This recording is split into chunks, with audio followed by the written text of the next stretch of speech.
وشيخة فاطمة علي إبراهيم إيلي oo ah qoraa waxayna qortay buug la yiraahdo dumar waa ma dhaafaan dhawaan ayaa lagu soo bandhigay magaalada Hargeysa buugaasi haddaba mowduuca barnaamijka horta buugaas uu target gareyn doona haddii aan mowduuca barnaamijka idin sheego waa buuga dumar waa ma dhaafaan oo si dhinacyo badan ka hadlaya balse aanu ka soo qaadan doono qaybta ugu badan dumar waa ma dhaafaan hooyada iyo xilka ka saaran ubadkeeda mowduucu waa ka balse dhinacyo badan buu target gareynaya barnaamijku waliba buugu maadaama dhinacii dumarkana ay gaar ahaan ugu jiraan marka laga tago hooyada iyo ubadkeeda bal dhinacyada badan ayaa waxaan rajeynayaa oo aan barnaamijkan aan kaga wareysan doonaa Faadimo oo aan uga mahadnaqayno sida ay nooga aqbashay inaan barnaamijkan ka qabano barnaamijka maadaama buugu uu yahay buug la akhrisanayo waxa jiri karta dad badan oo qaybta akhriska aan karayn ama akhriska iyo waxyaabahaasi aan aqoon u lahayn balse aan jeclaysanay inaan bal dadka aan akhriska aqoon u lahayn in ay daawadaan ama dhageystaan idaacada ka dhageystaan ama TV-ga ka daawadaan buugaasi waxyaabo ka hadlay Faadimo soo dhaw baan leeyahay kuna soo dhaw barnaamijka arrimaha qoyska iyo haweenka telefishanka iyo waliba idaacada radio Hargeysa bal waxaan ku weydiinayaa marka ugu horeysa buugan dumar waa ma dhaafaan sidee buu kuugu dhashay inaad buugaasi qorto waxyaabihii aad aragtay ee kugu dhaliyay maxaa kamid ah بسم الله الرحمن الرحيم الحمد لله رب العالمين والعاقبة للمتقين ولا عدوان إلا على الظالمين وبعد السلام عليكم ورحمة الله وبركاته هذا ينكوكم هدنقيا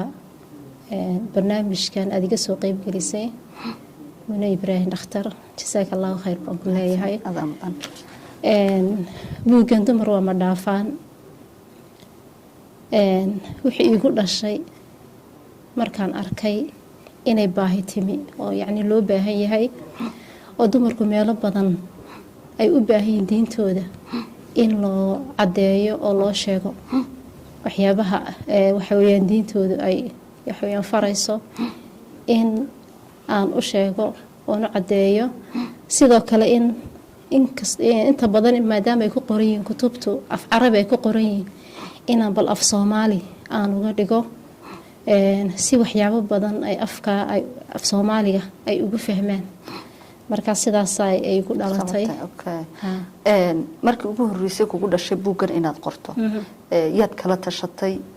yaa kugu dhiirigeliyay kulli buugan cid gaaran kala tashaday ma jirin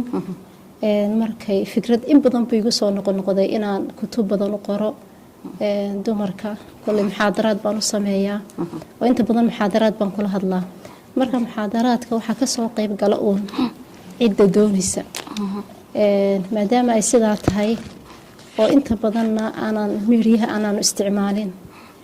ayaa dumarka qaar markaan la hadalno waxay yiraahdaan yaani idin waxaad u sheegtaan dadka u baahan ma gaadho hadalkiigu laakiin waxa weeyaan dadka runtii u baahan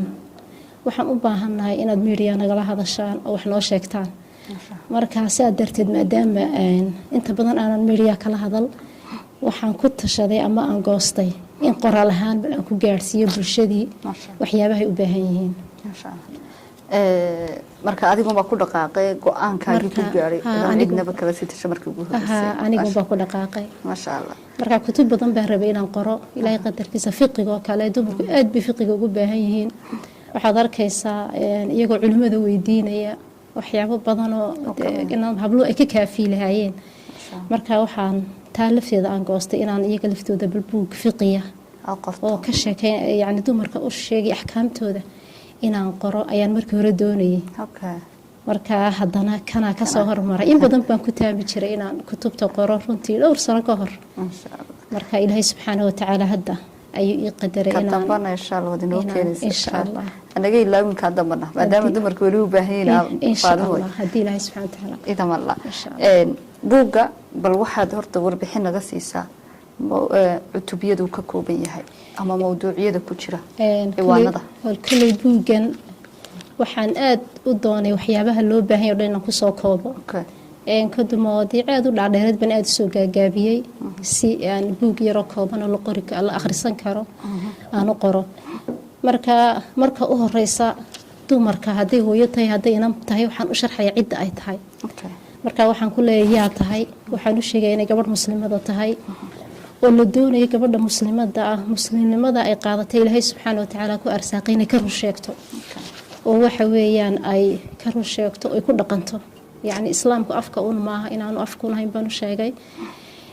ilaahay iyo rasuulkiisana gabadha muslimada markay amraan inay sidooda u qaadato